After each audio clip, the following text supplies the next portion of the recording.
السلام عليكم ورحمة الله.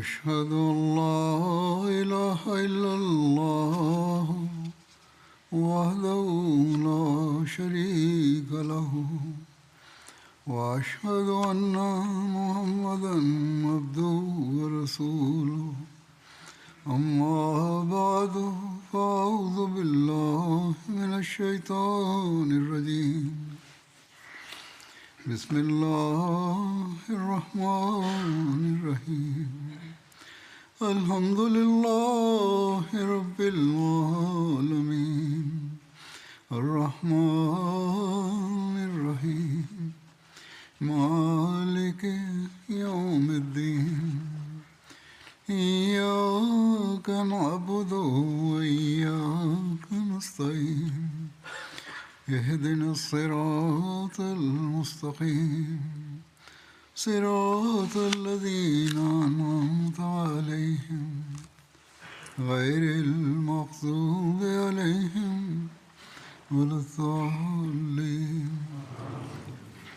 নবী সাল্লাল্লাহু আলাইহি ওয়া আলিহি ওয়াসাল্লামের পবিত্র জীবনী তার যুদ্ধ এবং সেনা অভিযানের প্রেক্ষাপটে বর্ণিত হচ্ছে।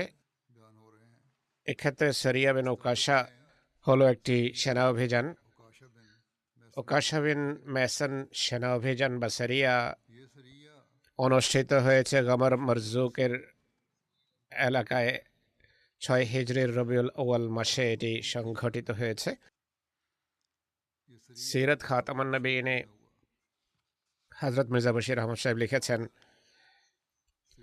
মহানবী সাল্লাল্লাহু আলাইহি ওয়াসাল্লাম তার এক মুহাজির সাহাবী উকাশা বিন মায়সানের নেতৃত্বে 40 ব্যক্তির একটা বাহিনী বনি আসাদ গোত্রের উদ্দেশ্যে প্রেরণ করেন। এই গোত্র একটা ঝর্ণার পাশে ঘাঁটি স্থাপন করে রেখেছিল, যার নাম ছিল গামর। মদিনা থেকে মক্কার পথে কয়েক মাইল দূরত্বে অবস্থিত। ওকাশার বাহিনী খুব দ্রুত পদচারণায় গাবর পৌঁছে তাদেরকে দুষ্কৃতি থেকে যেন বিরত রাখা যায়। তারা যে ষড়যন্ত্র করছিল তা থেকে বিরত রাখা ছিল উদ্দেশ্য। জানা যায় যে মুসলমানদের আগমনের সংবাদ পেয়ে তারা ছত্রভঙ্গ হয়ে যায়। আশপাশের এলাকায় ওকাশা এবং তার সাথীরা মদিনায় ফিরে আসেন, কোনো যুদ্ধ হয়নি। আরেকটি সেনা অভিযানের নাম হলো মোহাম্মদ বিন মাসলামা সারিয়া। 6 হিজরির রবিউসানিতে এই সারিয়া সংঘটিত হয়েছে। হুজুর সাল্লাল্লাহু আলাইহি ওয়াসাল্লাম হযরত মোহাম্মদ বিন মাসলামাকে বনি সালেবা ও বনি উগালের উদ্দেশ্যে প্রেরণ করেন, যারা জুলকাসায় বসবাস করত। জুলকাসা মদিনা থেকে রাবাজার পথে 40 মাইল দূরে অবস্থিত। মহানবী হযরত মুহাম্মদ বিন মাসলামাকে 10 ব্যক্তির নেতৃত্বে প্রেরণ করেন। এই জামাত রাতের বেলা সেখানে পৌঁছে তারা হযরত মুহাম্মদ বিন মাসলামা এবং তার সাথীদেরকে ঘুমন্ত অবস্থায় পরিবেষ্টন করে ঘিরে ফেলে। শত্রুদের সংখ্যা ছিল 100। শত্রুরা তীর কামান সজ্জিত হয়ে যতক্ষণ মুসলমানদেরকে ঘিরে না ফেলেছেন তারা বুঝে উঠতে পারেননি। হযরত মুহাম্মদ বিন মাসলামা দ্রুত ওঠেন, তার কাছে ছিল তীর এবং ধনুক। সাথীদেরকে তিনি উচ্চস্বরে চিৎকার করে বলেন যে প্রস্তুতি নাও, সশস্ত্র হও। তারাও জাগ্রত হয়ে প্রস্তুতি নেন। রাতের একটা প্রহর পর্যন্ত তীরন্দাজি চলতে থাকে দুই দলের মাঝে। এরপর মরুবাসীরা বর্ষা দ্বারা হামলা করে যতজন জীবিত ছিলেন সবাইকে শহীদ করে। হযরত মুহাম্মদ বিন মাসলামা আহত হয়ে নিচে পড়ে যান। তার গোড়ালিতে এমন মোক্ষম আঘাত আসে যে তিনি তার জন্য নড়াচড়া করা সম্ভব ছিল না। তারা তার কাপড় খুলে ফেলে এবং চলে যায়। নিহত লোকদের পাশ দিয়ে এক মুসলমান যাচ্ছিলেন, তিনি ইন্না লিল্লাহি ওয়া ইন্না ইলাইহি রাজিউন পড়েন। হযরত মুহাম্মদ বিন মাসলামা তার আওয়াজ শুনে কিছুটা নড়াচড়া করেন। সেই মুসলমান হযরত মুহাম্মদ বিন মাসলামাকে খাবার দেন এবং তাকে বাহনে বা সওয়ারির উপর বসিয়ে মদিনায় নিয়ে আসেন। হযরত মুহাম্মদ বিন মাসলামার শাহাদাতের জন্য দায়ী শত্রুদের কাছ থেকে প্রতিশোধ নেওয়ার উদ্দেশ্যেও একটা সেনা অভিযান পরিচালিত হয়। এই অভিযানের নাম হলো হযরত সারিয়া আবু ওবায়দা বিন জাররাহ। হযরত মির্জা বশির আহমদ সাহেবের বিস্তারিত বিবরণ দিতে গিয়ে লিখেছেন, মহানবী সাল্লাল্লাহু আলাইহি ওয়াসাল্লাম যখন জুলকাসায় মোহাম্মদ বিন মাসলামার সাথীদের শাহাদাতের সংবাদ পান, তিনি কুরাইশ বংশীয় জ্যেষ্ঠ সাহাবী ওবায়দা বিন জাররাহকে মোহাম্মদ বিন মাসলামার বাহিনীর প্রতিশোধ নেয়ার জন্য জুলকাসার উদ্দেশ্যে প্রেরণ করেন। ততক্ষণে এই সংবাদও পৌঁছেছিল যে বনু সালবা মদিনার উপশহরে হামলা করার পরিকল্পনা রাখে। তাই মহানবী সাল্লাল্লাহু আলাইহি ওয়াসাল্লাম আবু ওবায়দার নেতৃত্বে 40 জন সক্রিয় সাহাবীর এক দল প্রেরণ করেন। নির্দেশ দেন যে সারা রাত সফর করে প্রভাতে তারা যেন সেখানে পৌঁছে। আবু ওবায়দা ঠিক ফজরের নামাজের সময় তাদের উপর চড়াও হন। আকস্মিক হামলার কারণে সামান্য মোকাবেলার পর তারা পালিয়ে যায়। পার্শ্ববর্তী পাহাড়ে গিয়ে আশ্রয় নেয়। আবু ওবায়দা মালে গনিমত হস্তগত করে মদিনায় ফিরে আসেন। এই অভিযানে যে দুইজন সাহাবীর উল্লেখ রয়েছে, অর্থাৎ মোহাম্মদ বিন মাসলামা এবং আবু ওবায়দা বিন জাররাহ, উভয় জ্যেষ্ঠ সাহাবীদের অন্তর্ভুক্ত ছিলেন। মোহাম্মদ বিন মাসলামা ব্যক্তিগত গুণাবলী এবং যোগ্যতা ছাড়াও ইহুদি নেতা কাব বিন আশরাফকে নির্মূল করার হিরো ছিলেন। তার হাতেই কাব বিন আশরাফ ধ্বংস হয়েছে। মোহাম্মদ বিন মাসলামা ওস গোত্রের সদস্য ছিলেন। হযরত ওমরের খেলাফতকালে তার বিশেষ বিশ্বাসভাজন ব্যক্তিত্ব গণ্য হতেন। হযরত ওমর তার নিযুক্ত কর্মকর্তাদের বিরুদ্ধে যে অভিযোগ আসতো সেই অভিযোগ তদন্তের জন্য তাকে পাঠাতেন।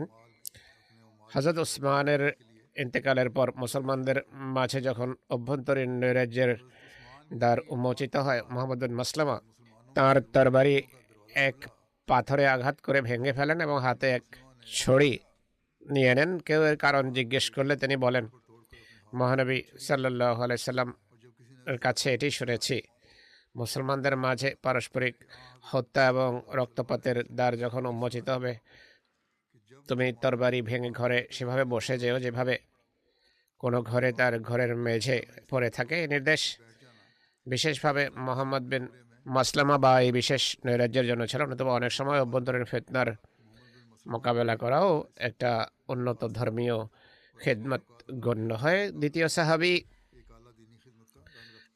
ছিলেন আবু ওবায়দা বিন আল জাররাহ। তিনি শীর্ষ পর্যায়ে সাহাবী আর কুরাইশ ছিলেন। তার সুমহান পদমর্যাদার ধারণা এভাবেও করা যায় যে হুজুর সাল্লাল্লাহু আলাইহি ওয়াসাল্লাম তাকে আমিনুল মিল্লাত উপাধি দান করেছিলেন। মহানবী সাল্লাল্লাহু আলাইহি ওয়াসাল্লামের তিরোধানের পর হযরত আবু বকর রাদিয়াল্লাহু তাআলা আনহু যে দুজন সাহাবীকে খেলাফতের যোগ্য জ্ঞান করতেন, তাদের একজন ইনিও ছিলেন। হযরত ওমরের যুগে প্লেগে আক্রান্ত হয়ে তিনি শাহাদাত বরণ করেছেন। আরেকটি সেনা অভিযানের নাম হলো সারিয়া যায়েদ বিন হারসা। বনু সালাইম গোত্রের দিকে এটি প্রেরিত হয়েছিল। এই অভিযান এ সম্পর্কে হযরত মির্জা বশির আহমদ সাহেব লেখেন,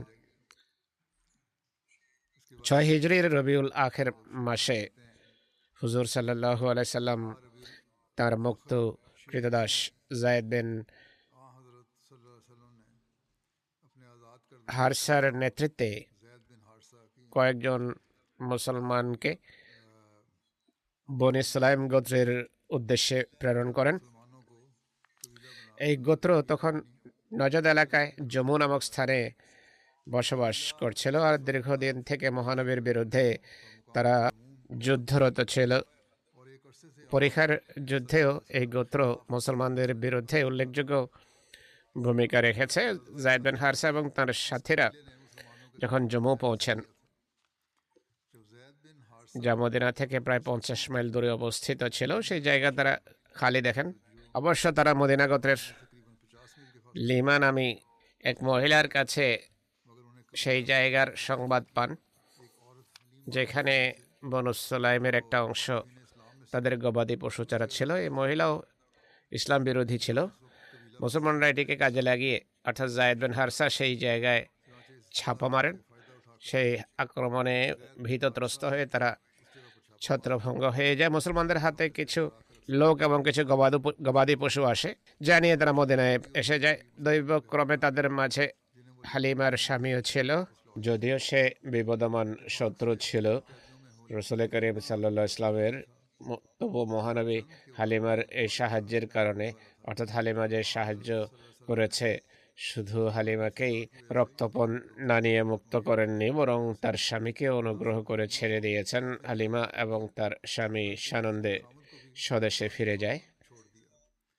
একইভাবে আরেকটি অভিযানের নাম হলো সরিয়া জায়েদ বিন হারসা, যা ইসের দিকে প্রেরণ করা হয়েছে। এর বিস্তারিত বিবরণ দিতে গিয়ে সিরাত খাতামুন নবীনে লেখা হয়েছে, মহানবী সাল্লাল্লাহু আলাইহি ওয়াসাল্লাম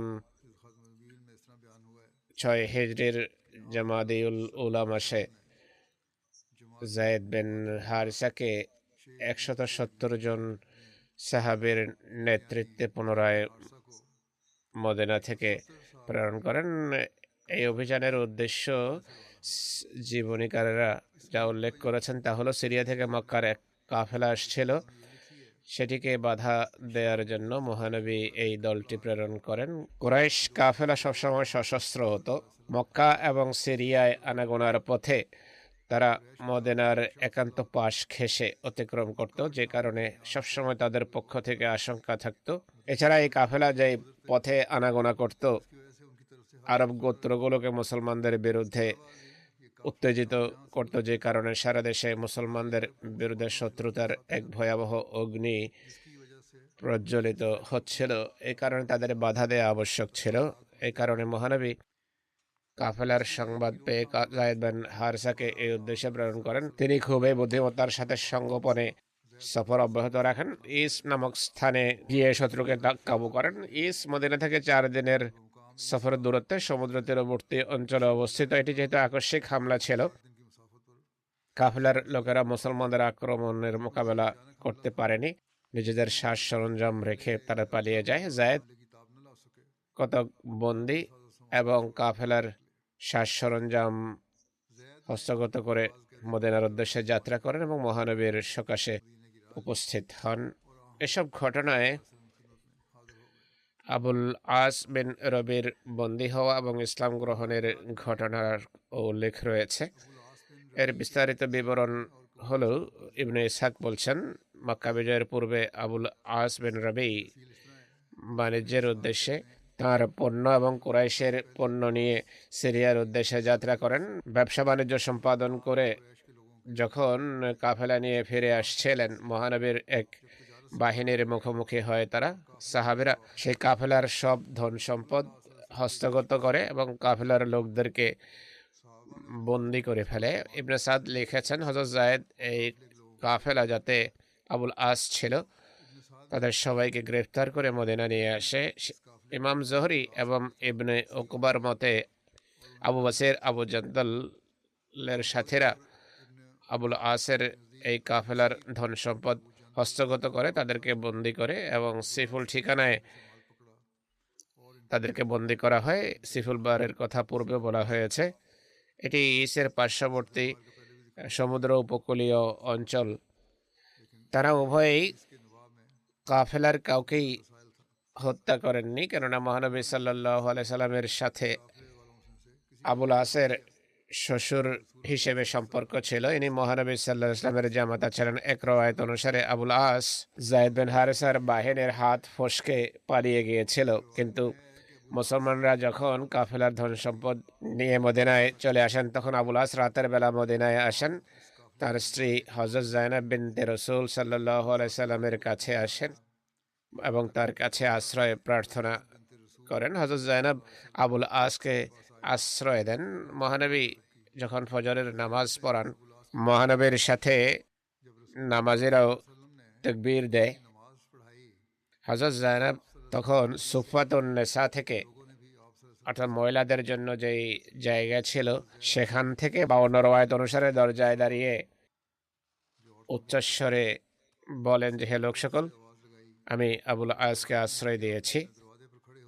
হুজুর সাল্লাল্লাহু আলাইহি ওয়াসাল্লাম নামাজের সালাম ফেরানোর পর লোকদের প্রতি মনোযোগ নিবদ্ধ করে বলেন যে, হে লোক সকল, তোমরা কি শুনেছ যা আমিও শুনলাম? তারা সবাই উত্তর দেন যে হ্যাঁ, আমরা শুনেছি। হুজুর সাল্লাল্লাহু আলাইহি ওয়াসাল্লাম বলেন যে, সেই সত্তার কসম যার হাতে আমার প্রাণ, যার হাতে মোহাম্মদের প্রাণ, আমি এই সম্পর্কে কিছুই জানি না, আমি পূর্বে জানতাম না। হযরত জাইনাবের কাছেই শুনলাম। আমি তা শুনেছি যা তোমরা শুনেছ। মুসলমান শত্রুদের বিরুদ্ধে ঐক্যবদ্ধ। তিনি বলেন, মুসলমান শত্রুদের বিরুদ্ধে ঐক্যবদ্ধ। তাদের তুচ্ছ কোনো ব্যক্তিও কাউকে আশ্রয় দিতে পারে। এক রওয়ায়াত অনুসারে মহানবী সাল্লাল্লাহু আলাইহি ওয়াসাল্লাম বলেন যে আমরাও তাকে আশ্রয় দিলাম যাকে জাইনাব আশ্রয় দিয়েছে। এরপর হুজুর তার ঘরে প্রবেশ করেন আর হযরত জাইনাব ও মহানবীর সাথে গৃহে প্রবেশ করেন। আবুল আসের কাছ থেকে যা ছিনে নেওয়া হয়েছিল তা ফেরত দেওয়ার দাবি করেন। মহানবী তার অনুরোধ গ্রহণ করেন এবং বলেন যে হে আমার কন্যা, আবুল আসের সেবা যত্ন করো, কিন্তু সে যেন নির্জনে তোমার সাথে সাক্ষাৎ করতে না পারে। তুমি তার জন্য হালাল নাও, কেননা সে কাফের আর তুমি হলে মুসলমান। হুজুর সাল্লাল্লাহু আলাইহি ওয়াসাল্লাম এই সেনা অভিযানে যারা অংশ নিয়েছিল তাদের কাছে বার্তা পাঠান, অর্থাৎ যারা আবুল আসের কাছ থেকে সম্পদ ছিনে নিয়েছিল তাদেরকে মহানবী বলেন, এই ব্যক্তি আমাদের আত্মীয়, তোমরা জানো তার সম্পদ তোমরা হস্তগত করেছ। যদি তোমরা অনুগ্রহ করে তার ধন সম্পদ তাকে ফেরত দাও বা তার পণ্য তাকে ফেরত দাও, তাহলে আমরা এটি পছন্দ করব। কোনো নির্দেশ দেননি, কিন্তু যদি তোমরা অস্বীকার করো তাহলে এটি আল্লাহর গনিমত, তিনি তোমাদেরকে দিয়েছেন, এর বিরুদ্ধে আমার কোনো আপত্তি নেই আর তোমরা এর বেশি অধিকার রাখো। তারা বলেন, হে আল্লাহ রসুল সাল্লাল্লাহু আলাইহি ওয়াসাল্লাম, আমরা এই পণ্য বা এই সম্পদ তার হাতে তুলে দিচ্ছি। ইবনে উকবা লিখেছেন, আবুল আস হযরত জাইনাবের সাথে তার সাথীদের সম্পর্কে আলোচনা করেছেন, যাদেরকে আবু বসির এবং আবু জান্দাল গ্রেফতার করেছিলেন, তাদের ধন সম্পদ ছিনে নিয়েছিলেন। হযরত জাইনাব মহানবীর সাথে কথা বলেন। মহানবী এসে লোকদের উদ্দেশ্যে বক্তৃতা করেন। তিনি লোকদের উদ্দেশ্যে বলেন যে অন্য কয়েকজন লোকের মতো আবুল আসকেও আমরা আমার জামাতা হিসেবে পছন্দ করেছি, তাকে ভালো জামাতা পেয়েছি। সে সিরিয়া থেকে কয়েকজন কুরাইশি সাথী সহ আসছিল। আবু জান্দাল এবং আবু বসির তাদেরকে গ্রেফতার করে আর তাদের কাছে যে ধন সম্পদ ছিল তা হস্তগত করেছে। তাদের কাউকে হত্যা করেনি তারা। জাইনাব আমার কাছে তাকে আশ্রয় দেওয়ার আবেদন জানিয়েছে। তোমরা কি আবুল আস এবং তার সাথীদেরকে আশ্রয় দেবে? লোকেরা প্রত্যুত্তরে বলে, জি হ্যাঁ। মহানবীর এই উক্তি আবু জান্দাল এবং আবুল আসের কাছে পৌঁছে, যা বন্দি সংক্রান্ত ছিল। তারা সবাইকে মুক্ত করে দেয় আর তাদের প্রতিটি জিনিস তাদেরকে ফেরত দেওয়া হয়, এমনকি তাদের এক একটা রশি তাদের হাতে তুলে দেওয়া হয়। ইবনে ইসহাক এবং ওমরের মতে সাহাবীরা তাদের প্রতিটি জিনিস ফেরত দিয়েছে। কেউ বালতি নিয়ে আসছিল, কেউ মশক নিয়ে আসছিল, কেউ লোটা নিয়ে, আর কেউ হাওদার কাঠ বা লাকড়ি নিয়ে এসে ফেরত দেয়। তারা বন্দি সহ সব কিছু ফেরত দেয়, আর কোনো কিছু এমন ছিল না যা ফেরত দেওয়া হয়নি। এরপর আবুল আস সম্পদ নিয়ে মক্কার উদ্দেশ্যে যাত্রা করে। প্রত্যেক প্রাপ্য ব্যক্তিকে তার প্রাপ্য ফেরত দেন। এরপর দাঁড়িয়ে মক্কার লোকদের সম্বোধন করে বলেন যে, হে মক্কাবাসীরা, তোমাদের কেউ এমন আছে কি যে আমার কাছ থেকে তার সম্পদ বুঝে পায়নি? হে মক্কাবাসীগণ, আমি কি আমার দায়িত্ব পুরোপুরি আদায় করিনি? সবাই সমস্যার উত্তর দেয় যে হ্যাঁ, খোদা তোমাকে উত্তম প্রতিদান দিন। আমরা তোমাকে খুবই বিশ্বস্ত ব্যক্তি পেয়েছি। এরপর আবুল আস ইসলাম গ্রহণের ঘোষণা দিয়ে বলেন যে, আমি সাক্ষ্য দিচ্ছি আল্লাহ ছাড়া কোনো উপাস্য নেই, হযরত মুহাম্মদ সাল্লাল্লাহু আলাইহি ওয়াসাল্লাম আল্লাহ তাআলার বান্দা এবং তার রাসূল। খোদার কসম, মুহাম্মদ রাসূলুল্লাহ সাল্লাল্লাহু আলাইহি ওয়াসাল্লামের হাতে ইসলাম গ্রহণের পথে আমাকে কোনো কিছু এখন আর বাধা দিতে সক্ষম হবে না। মদিনাতেও আমি ইসলাম গ্রহণ করতে পারতাম, কিন্তু আমার আশঙ্কা হয় যে তোমরা হয়তো ভাববে তোমাদের সম্পদ ভক্ষণের জন্য আমি এমনটি করেছি। আল্লাহ তাআলা এই সমস্ত সম্পদ এখন তোমাদের ফেরত দিয়েছেন। যে আমানত ছিল ফেরত দিয়েছি, দায়িত্ব শেষ করেছি, এখন আমি ঈমান আনলাম। এরপর মক্কা থেকে যাত্রা করে মহানবী সাল্লাল্লাহু আলাইহি ওয়াসাল্লামের কাছে মদিনায় ফিরে আসেন। এই সম্পর্কে হযরত মির্জা বশির আহমদ সাহেব যা লিখেছেন তা হলো, ইস অভিযানে যেসব বন্দী বা যেসব লোককে বন্দী করা হয়েছে তাদের মাঝে আবুল আস বিন রবিও ছিলেন, যিনি মহানবীর জামাতা ছিলেন। হযরত খাদিজা মরহুমার নিকটাত্মীয়দের একজন ছিলেন তিনি। এর পূর্বে বদরের যুদ্ধেও বন্দী হয়েছিলেন, কিন্তু মহানবী সাল্লাল্লাহু আলাইহি ওয়াসাল্লাম তাকে এই শর্তে মুক্ত করে দিয়েছিলেন যে তিনি মক্কায় পৌঁছে তার কন্যা হযরত যায়েনবকে মদিনা পাঠিয়ে দেবেন। আবুল আস এই প্রতিশ্রুতি রক্ষা করেছেন, কিন্তু তিনি নিজে শিরকের উপর প্রতিষ্ঠিত ছিলেন। যায়েদ বিন হারসা যখন তাকে বন্দী করে মদিনায় নিয়ে আসেন, সেটি ছিল রাত, কিন্তু আবুল আস কোনোভাবে হযরত যায়েনবকে সংবাদ পাঠান যে আমি এভাবে বন্দী হয়ে এইখানে পৌঁছে গেছি, কিছু করতে পারলে আমার জন্য করো। ঠিক ফজরের সময় যখন মহানবী ও সাহাবীরা নামাজরত ছিলেন, যায়েনব ঘরের ভিতর থেকে উচ্চস্বরে বলেন যে, হে মুসলমানরা, আমি আবুল আসকে আশ্রয় দিয়েছি। হুজুর সাল্লাল্লাহু আলাইহি সাল্লাম নামাজ শেষে সাহাবীদের প্রতি মনোযোগ নিবদ্ধ করে বলেন, যায়েনব যা বলেছে তা আপনারা শুনেছেন। খোদার কসম, আমি এই সম্পর্কে কিছুই জানতাম না, কিন্তু মুমিনদের জামাত একটা দেহতুল্য, তাদের কেউ একজন যদি কোনো কাফেরকে আশ্রয় দেয় তাহলে সে আশ্রয়ের সম্মান করা আবশ্যক। এরপর যায়েনবকে সম্বোধন করে মহানবী বলেন, যাকে তুমি আশ্রয় দিয়েছ তাকে আমরাও আশ্রয় দিয়েছি। আর যে সম্পদ এই অভিযানে আবুল আসের কাছ থেকে হস্তগত হয়েছিল মুসলমানদের, তা তিনি ফেরত দেন। এরপর ঘরে এসে তার কন্যা যায়েনবকে বলেন যে আবুল আসের সেবা যত্ন করো, কিন্তু তার সাথে নিভৃতে মেলামেশা করবে না। বর্তমান অবস্থায় তার সাথে মেলামেশা তোমার জন্য বৈধ নয়। কয়েকদিন মদিনায় অবস্থান করে আবুল আস মক্কায় ফিরে যান। এবার তার মক্কায় ফিরে যাওয়া সেখানে বসবাসের উদ্দেশ্যে ছিল না। তিনি স্বল্পতম সময়ের ভিতর লেনদেন পরিষ্কার করে কালেমায়ে শাহাদত পড়েন এবং মদিনার উদ্দেশ্যে যাত্রা করেন। মহানবীর সকাশে এসে তিনি ইসলাম গ্রহণের অঙ্গীকার করেন। তখন মহানবী সাল্লাল্লাহু আলাইহি ওয়াসাল্লাম কোনো নতুন নিকাহ ছাড়াই যায়েনবকে স্বামীর কাছে পাঠান, অর্থাৎ এখন স্ত্রী হিসাবে তিনি তার সাথে বসবাস করতে পারেন। কোনো কোনো রওয়ায়াত অনুসারে যায়েনব এবং আবুল আসের পুনরায় নিকাহ হয়, কিন্তু প্রথম রওয়ায়াত বেশি নির্ভরযোগ্য, বেশি সঠিক। আবুল আসের ব্যবসা বাণিজ্য ছিল মক্কায়, তাই মদিনায় অবস্থান করা তার জন্য সম্ভব ছিল না। ইসলাম গ্রহণের পর তিনি মহানবীর কাছ থেকে অনুমতি নিয়ে পুনরায় মক্কায় ফিরে আসেন। মক্কায় অবস্থানের কারণে যুদ্ধে অংশগ্রহণ করতে পারেননি। অবশ্য 10ই হিজরিতে হযরত আলীর নেতৃত্বে যে একটি অভিযান পরিচালিত হয়েছিল তাতে তিনি অংশগ্রহণ করেন। হযরত আলী ইয়েমেন থেকে ফেরার পথে তাকে ইয়েমেনের গভর্নর নিযুক্ত করেছিলেন। হযরত আলীর ইন্তেকালের পর আবুল আসও বেশি দিন জীবিত থাকেননি। 12 হিজরিতে তিনিও ইহধাম ত্যাগ করেন। একটি গাজওয়া বা যুদ্ধের উল্লেখ দেখা যায়, এর নাম হলো বনু লাহিয়ানের যুদ্ধ। লাহিয়ানও বলা হয়, আবার লাহিয়ানও বলা হয়। এটি বনু হুজাইলের একটা শাখা গোত্র ছিল। মক্কা থেকে 3 মঞ্জিল দূরে স্পান উপত্যকার উত্তর পূর্বের 5 মাইল দূরে ওরান উপত্যকায় বনু লাহিয়ান বসবাস করত। বনু লাহিয়ানের যুদ্ধ কোন মাসে বা কোন সনে হয়েছে সে সম্পর্কে মতভেদ আছে। ইবনে সাআদের মতে 6 হিজরির রবিউল আউয়ালের প্রারম্ভে হয়েছে। মুহাম্মদ ওমরের মতে 6 হিজরির রজব মাসে। আল্লামা ইবনে ইসহাকের মতে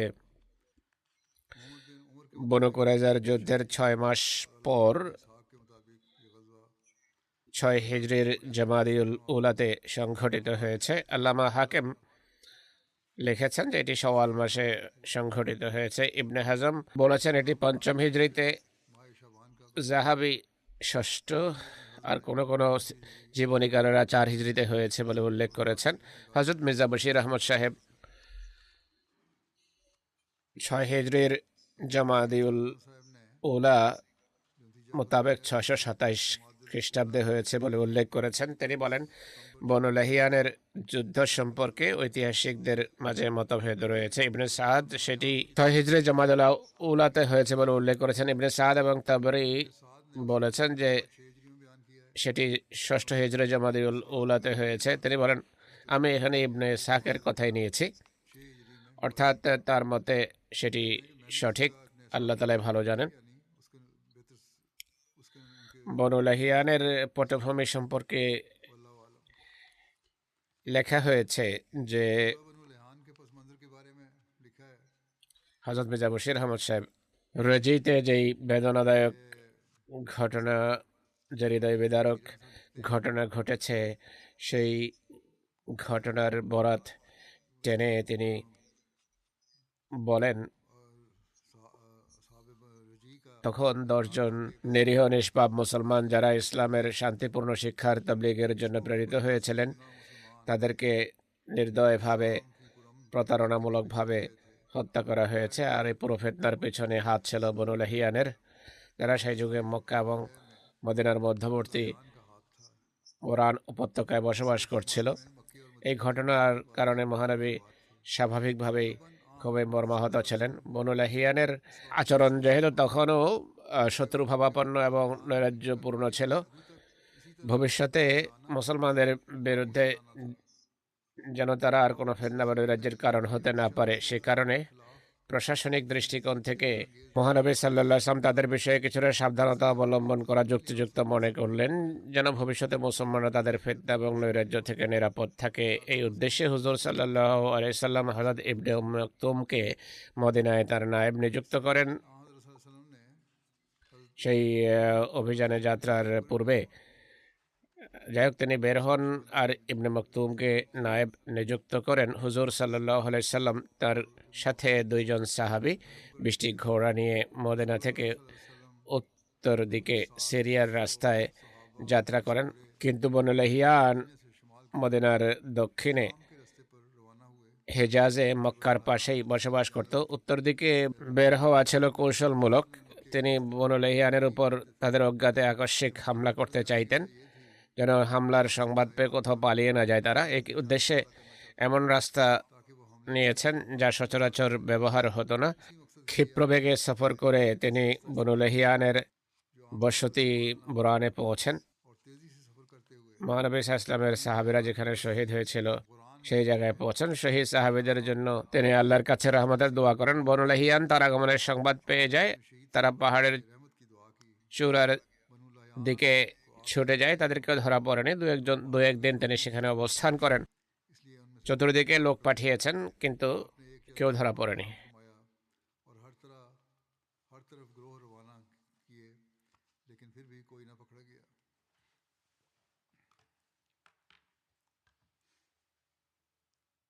গন্তব্যে পৌঁছে মহানবী সেখানে কিছুকাল বা কিছুক্ষণ অপেক্ষা করেন। রওয়ায়াত অনুসারে এই সফরে তিনি যখন সেই জায়গায় পৌঁছেন যেখানে তার সাহাবীদেরকে শহীদ করা হয়েছিল, তিনি গভীরভাবে আবেগ আপ্লুত ছিলেন। গভীর কাকুতি মিনতির সাথে সেই শহীদদের জন্য তিনি দোয়া করেন। এরপর লেখা আছে, বনু লাহিয়ানের পাহাড়ে পালিয়ে যাওয়ার কারণে মুক্তাদের উপর আকস্মিক হামলা যেহেতু ফলপ্রদ হয়নি, মহানবী তখন ওসমান পর্যন্ত যান, যেন মক্কাবাসীরা বুঝতে পারে যে তিনি মক্কা আসতে যাচ্ছেন। তিনি সাহাবীদেরকে নিয়ে ওসমান চলে যান ইবনে ইসহাকের মতে। এরপর 2 জন অশ্বারোহী প্রেরণ করেন। ইবনে সাদের উক্তি অনুসারে হযরত আবু বকরকে 10 জন অশ্বারোহী সহ পাঠান তিনি, যেন কুরাইশ তাদের কথা শুনে ভীতত্রস্ত হয়ে পড়ে। হযরত আবু বকর কুরাউল গামিম পর্যন্ত যান, যা ওসমান থেকে 8 মাইল দূরে অবস্থিত একটি উপত্যকা। এরপর তিনি ওসমানে ফিরে আসেন, কারো মুখোমুখি হননি। এরপর হুজুর সাল্লাল্লাহু আলাইহি সাল্লাম মদিনার ফিরতি যাত্রা আরম্ভ করেন। 14 দিন বাইরে অবস্থানের পর তিনি ফিরে আসেন।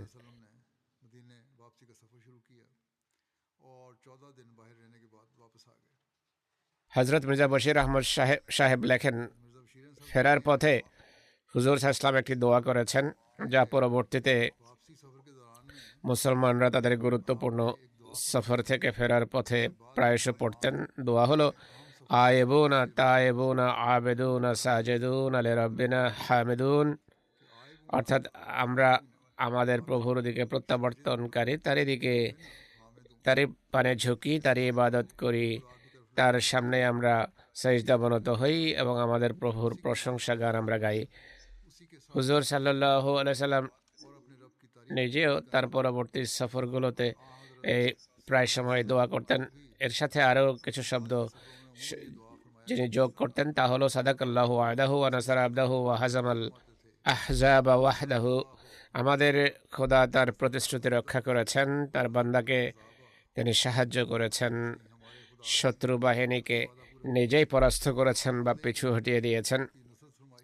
বনু লাহিয়ানের প্রেক্ষাপটে জীবনীকারেরা এই দোয়ার কথা উল্লেখ করেছেন, আর মুহাদ্দিসিনরাও এর সত্যায়ন করেছে। এই দোয়াটি নিজের মাঝে একটা বিশেষ বৈশিষ্ট্য রাখে, আর এটি পড়ার মাধ্যমে সেই সব আবেগের ধারণা পাওয়া যায় যা সেই বেদনাদায়ক কষ্টদায়ক যুগে মহানবী সাল্লাল্লাহু আলাইহি সাল্লামের পবিত্র হৃদয়ে বিরাজমান ছিল, আর এটি তিনি তার সাহাবীদের মাঝে সৃষ্টি করতে চাইতেন। এতে এই দোয়াতে এক বেকুলতা অন্তর্নিহিত আছে, অর্থাৎ শত্রুর পক্ষ থেকে মুসলমানদের ইবাদত এবং ইসলামের শান্তিপূর্ণ তাবলীগের পথে যে বাধা সৃষ্টি হচ্ছে বা সৃষ্টি করা হচ্ছে, আল্লাহ তা দূরীভূত করুন।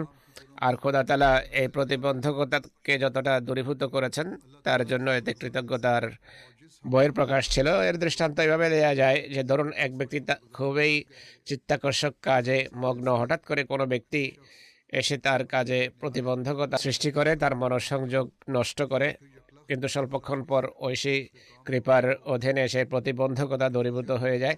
সে ব্যক্তি পুনরায় তার প্রিয় কাজে মগ্ন হওয়ার সুযোগ পায়।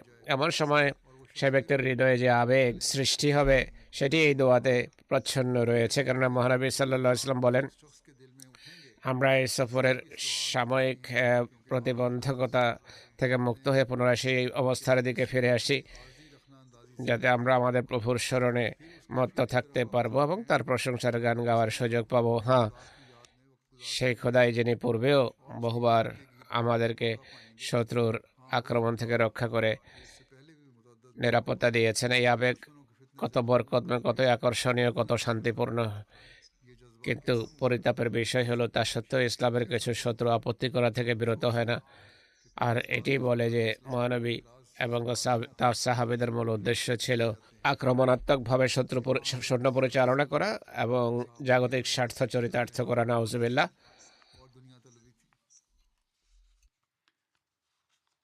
আরেকটি সেনাভিযানের নাম হলো যায়েদ বিন হারসা।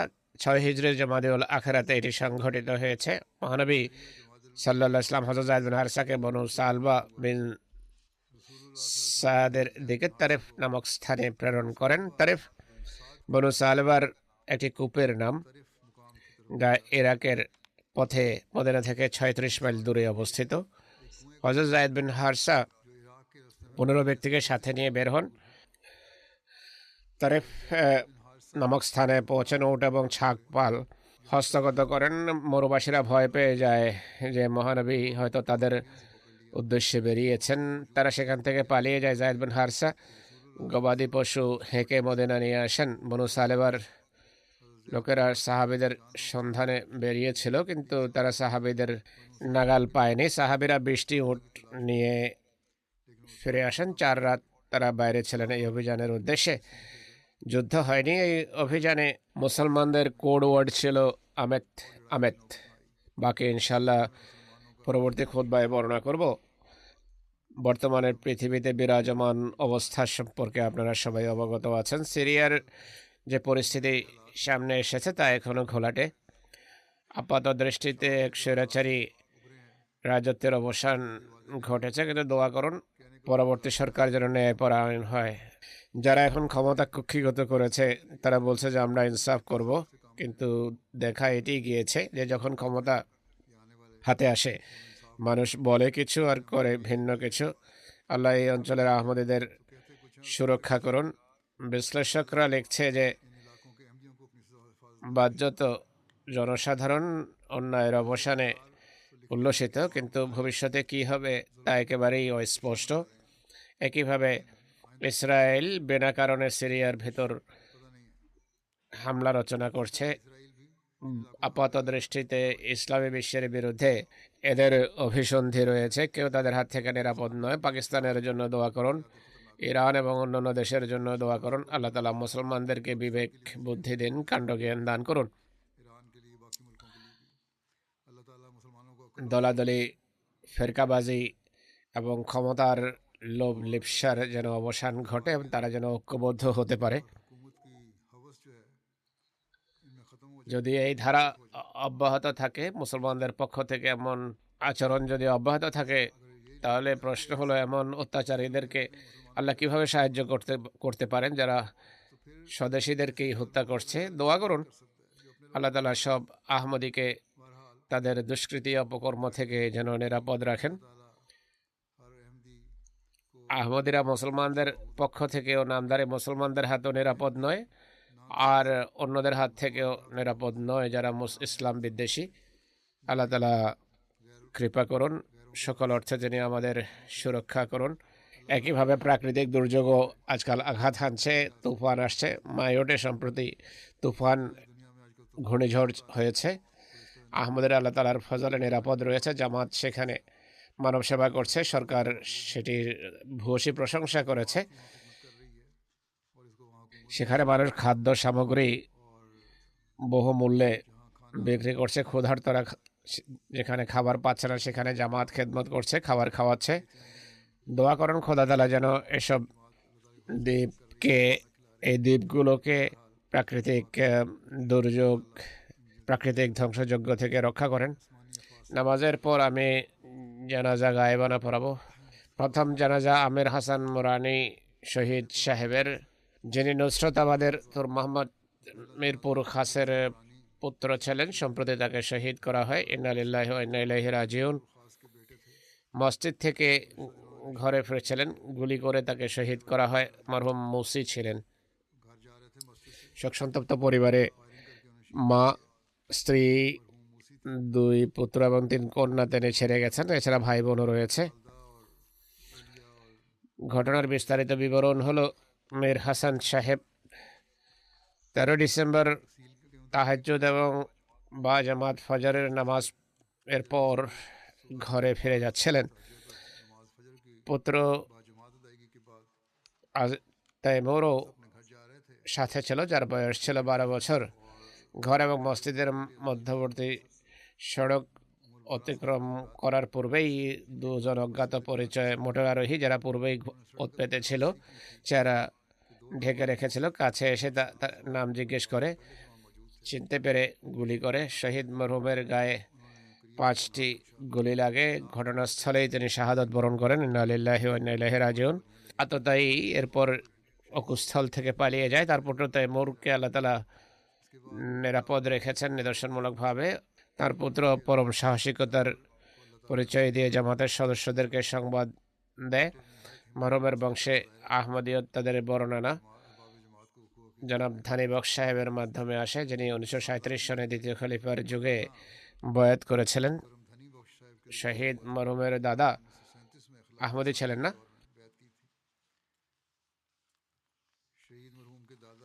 কিন্তু বংশের অন্যরা, তার চাচারা বয়াত করেছিলেন। শহীদের পিতা নূর মোহাম্মদ সাহেব দ্বিতীয় খলিফার যুগে 1964 সনে আহমদিয়ত গ্রহণ করেন। মকরম সৈয়দ দাউদ মুজাফর সাহেব সেই দিনগুলোতে সেখানেই থাকতেন। তিনি জমি জমার কাজ করতেন। শহীদ কৃষিকাজ করতেন আর কিছু কাল থেকে নুসরতাবাদে নিরাপত্তা প্রহরী হিসাবেও দায়িত্ব পালন করছিলেন। মরহুম খুদ্দামুল আহমদিয়ার কায়েদ হিসেবে কাজ করার সুযোগ পেয়েছেন। শাহাদাতের সময় সেক্রেটারি ওয়াকফ হিসাবে দায়িত্ব পালন করছিলেন। খেলাফতের প্রতি নিষ্ঠা এবং বিশ্বস্ততার গভীর সম্পর্ক ছিল। অতিথি পরায়ণ, কোমল প্রকৃতির মানুষ ছিলেন। তার মা বলছেন,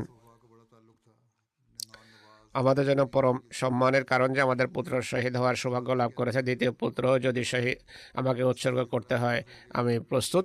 খুব সাহসী মা। পিতার মৃত্যুর পর ভাই বোনদের নিজেই দেখাশোনা করতেন, কোনো ভিখারিকে না বলতেন না। তাদের বাড়ির পাশেই আহমদি অন্ধ মহিলা ছিলেন, তার ছাগ পাল এবং বাচ্চাদের দেখাশোনা করতেন, তাদের স্কুল নিয়ে যেতেন। বা জামাত নামাজের বিষয়ে খুবই নিয়মিত ছিলেন। মিরপুর খাসের আমির সাহেব লিখছেন যে প্রতিটি জামাতি প্রোগ্রামকে সফল করার জন্য সব কাজ বাদ দিয়ে ডিউটিতে এসে যোগ দিতেন। গত এক মাস থেকে মরহুমের মাঝে লক্ষণীয় পরিবর্তন আমি দেখেছি। ফজরের পূর্বেই এসে মসজিদ খোলা, নফল পড়া তার প্রাত্যহিক নিয়ম ছিল। এমন মনে হচ্ছিল যেন এক নতুন আমির হোসেনের জন্ম হয়েছে। খালেদ আহমদ বলুদ সাহেব জামিয়ার শিক্ষক, তার আত্মীয়।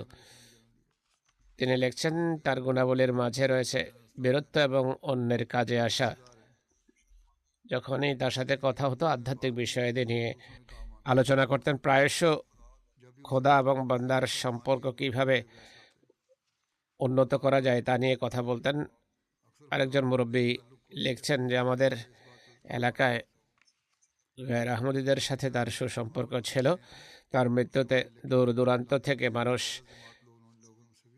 সমবেদনা জানানোর জন্য এসেছে। সবাই বলছিলেন যে এই ব্যক্তি সবাইকে ভালোবাসতেন, সমস্যায় সবার সাথে থাকতেন। আল্লাহ তাআলা তার প্রতি মাগফিরাত করুন, তার পদমর্যাদা উন্নীত করুন, কৃপা করুন, তার সন্তান সন্ততিকে আল্লাহ তাআলা নিরাপদে রাখুন। দ্বিতীয় জানাজা জনাব আব্দুল সত্তার রউফ সাহেবের হবে, যিনি মালয়েশিয়ার মুবাল্লিগ ছিলেন।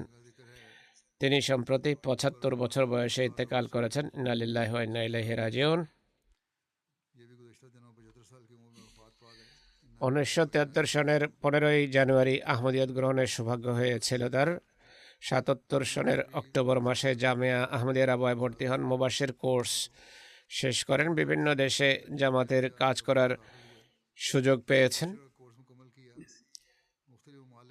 ১৯৮৫ সালে ইন্দোনেশিয়ায় মুবাল্লিগ হিসাবে নিযুক্ত হন। এরপর ফিজি পাঠানো হয়, সেখানেও বেশ কয়েক বছর কাজ করেছেন। এরপর ইন্দোনেশিয়া ফিরে আসেন, তারপর মালয়েশিয়া প্রেরণ করা হয়, সেখানে তাবলীগ করেন। পরবর্তীতে ভিয়েতনামে তাকে নিযুক্তি দেওয়া হয়, সেখানে কয়েক বছর অবস্থান করেন। এরপর মালয়েশিয়া জামাতের কাজ করার তার সৌভাগ্য হয়েছে। খুবই নিষ্ঠাবান খেদমতকারী ছিলেন তিনি। স্ত্রী, 3 পুত্র 1 কন্যা রেখে গেছেন। তাকে যারা জানে তারা লিখেছে জামাতের জন্য পুরোপুরি নিবেদিত ছিলেন। জামাতের বন্ধুদেরকে কোরবানি করার এবং জীবন উৎসর্গ করার নসিহত করতেন। খুবই স্নেহশীল, সবার দুর্বলতা ঢেকে রাখতেন। তাবলীগী প্রচেষ্টায় অনেককেই জামাত ভুক্ত করেছেন। মহানবীর প্রতি সুগভীর ভালোবাসা ছিল তার। মহানবী ইসলামের নাম আসতেই তার চোখে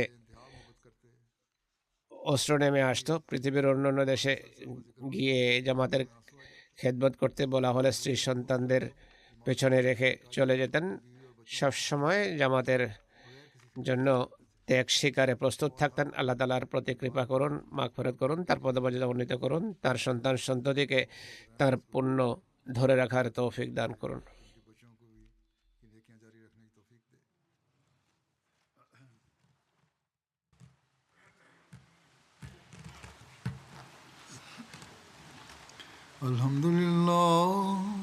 আলহামদুলিল্লাহ নাহমাদুহু ওয়া নাস্তাঈনুহু ওয়া নাস্তাগফিরুহু ওয়া নু'মিনু বিহি ওয়া নাতাওয়াক্কালু আলাইহি ওয়া নাউযু বিল্লাহি মিন শুরুরি আনফুসিনা ওয়া মিন সাইয়্যাতি আ'মালিনা মান ইয়াহদিহিল্লাহু ফালা মুদিল্লা লাহু ومن يضلل فلا هادي له ونشهد أن لا إله إلا الله ونشهد أن محمدا عبده ورسوله عباد الله رحمكم الله إن الله يأمر بالعدل والإحسان وإيتاء ذي القربى وينهى عن الفحشاء والمنكر والبغي يعظكم لعلكم تذكرون